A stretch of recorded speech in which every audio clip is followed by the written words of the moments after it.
Now you're probably asking me why am I doing oil change right now? What's this video about?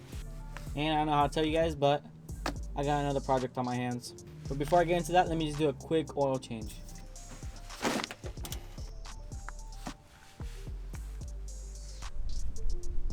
Oil's pretty clean. That's good. It's over. Now for the oil filter.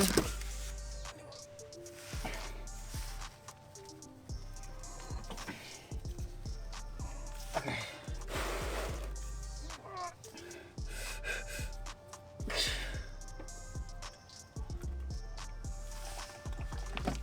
If you think about it, I have to do oil change it 3 times because I have 3 cars now. Wait, these oil filters come pre-lubed? What's the torque specification for an oil filter? I just do it enough until like I can't crank it no more with my hand.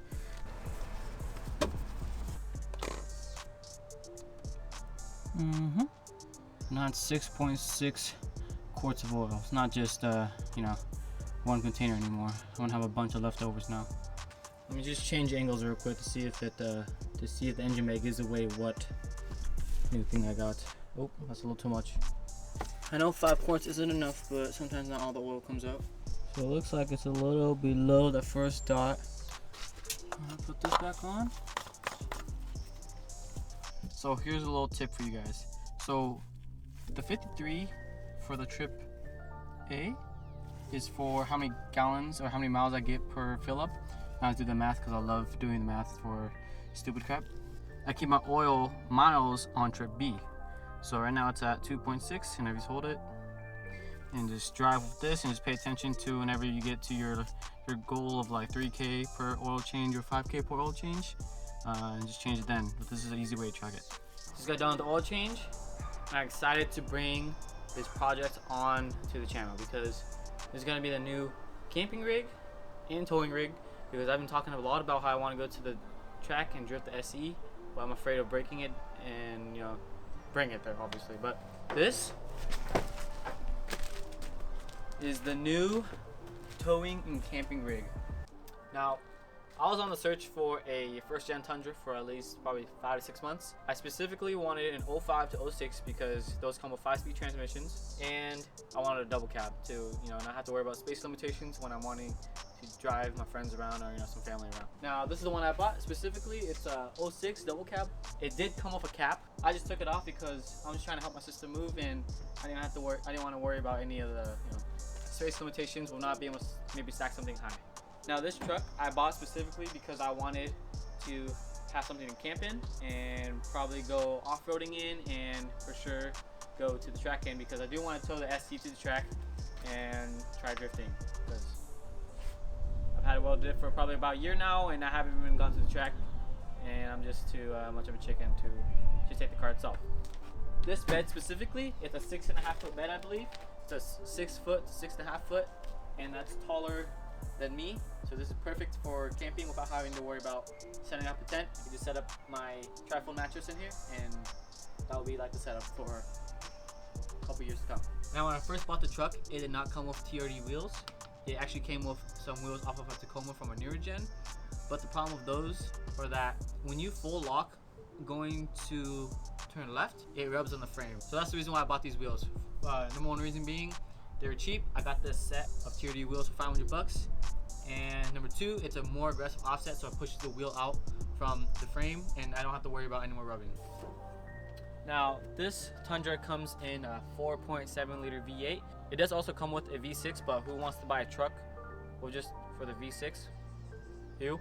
So I bought this one. This one specifically comes in a 4.7 liter V8, and I think that's just enough to tow and to go camping in, because I was gonna buy my grandpa's 4Runner and just use that for camping, but over the past couple months I've been wanting to go, you know, to the track a lot. This is perfect for if I were to get a house. I could do a lot of hauling, towing, throwing stuff away, picking up big stuff, and just it's overall much better than my second option was a first-gen Sequoia. Now that is pretty much just a Tundra but in SUV form.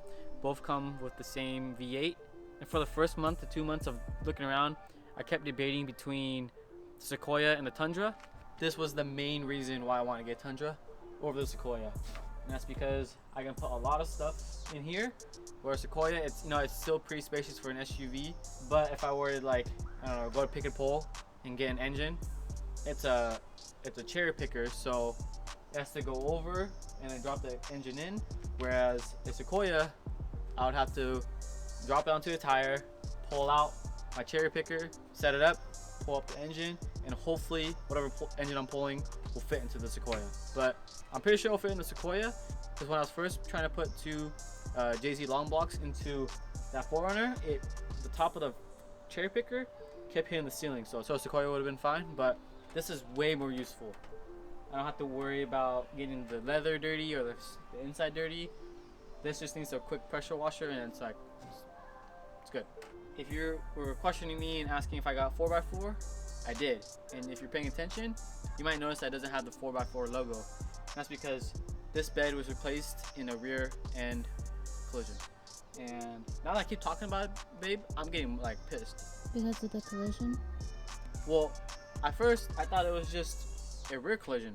And I was totally fine with it because they just replaced the bed. I checked the underside and it was fine. But now when I was doing the oil change and I was putting on the underside shield, it didn't fit up. And I was wondering why the holes for the front of the shield were like 2 inches off, an inch off. Well, it was in the front. Now this truck, I paid about $7.5 grand, being that it is at 200K miles, rebuilt title, 2006, double cab, canopy. I think $7.5 grand is pretty reasonable because if it was a clean title, clean paint, limited, it would probably float around 12 grand to 13 grand. So I think I got this truck for a steal. I drove for this truck. It was 6.5 to 7 hour round trip, and I drove at 3 in the morning for it because I messaged the lady at that night, got the money that night, slept for 2 hours, and then drove. I looked at it at like 7 in the morning before she dropped off her kids at school, and now it's here. So let me just quickly go over all the flaws with this truck. When you first get into the truck, when I first bought it, it straight up smelled like cigarettes were burned off in this truck for like 10 hours. It was someone was straight hotboxing in here, and it stank. So in order for me to get rid of the smell, I ordered an ozone generator to deodorize most of the smell that came from the cigarettes. So now 95% of that foul smell is gone, but 5% is still lingering around, which is totally okay. I know it's an old truck, but that speaker, it rattles a lot when you turn up the volume. I'm sure it's just that little broken tab that can just be, fixed with some super glue or something. So like I had mentioned before, the Tacoma wheels that came on this truck originally, the offset was just so high that when you fully turned left, the 265/70 17 tires rub on the frame, but with these TRD wheels, it does push the wheel out a lot further, and it helps with the rubbing problem that came from the Tacoma wheels. Now for the rub mark, I did use some 415 to cover it up just to prevent any major rust. When I first bought the truck, it did not come with a bed liner. The bed liner itself was like $80. Now I know it's going to be a work truck, camping rig, and a towing rig, but you still got to spend some money just to make sure it lasts a long time. Now the canopy that came with it, no keys for the rack, but I'm sure I could just unbolt it from the inside on that side and then move it to this side and put this piece on this side. So no worries there. This latch for the canopy is total donkey. It's total butt. Now this is locked. Wait, this is locked. It doesn't even lock all the way, and it still wants to like open. For $7.5 grand, I am not mad.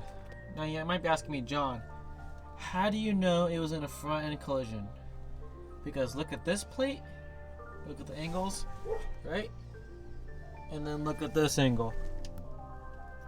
When I was trying to put the shield back on for the front, this is too far shifted to the left. Probably about an inch off. And what I was thinking to remedy this and still run a shield under is to like drill a hole right here in 3 spots, this as well, and then here, and then just run like a bolt through it just to hold it up. Because honestly, that's not the biggest deal, but I wish they would have said something about this. Now if you were to ask me the condition of the paint, I would give it a solid 7 out of 10 because it could use polishing in a lot of places, but the front, a lot of paint marks, or a lot of paint chips. Like there. It's pretty dirty. That is not bird poop. That is some residue from fireworks. Along the whole panel, It's good. It honestly just needs a deep clean. And obviously back here needs a really good deep clean. All the dust hides back here because we're not able to clean back behind this from the canopy. Up here. Oh. What's that? Paint chips probably. Oh well. Now when I went to go camping at Ocean Shores with some friends, it was a little bit tricky to get 4x4 to work, just because I'm sure there's like a specific way you put it in, because you can't just put it straight into 4 low. You have to put it into 4 high first before you can put it into 4 low. And I didn't know that. I was, when I got there and I was trying to pull someone out, it was just a way for me to learn.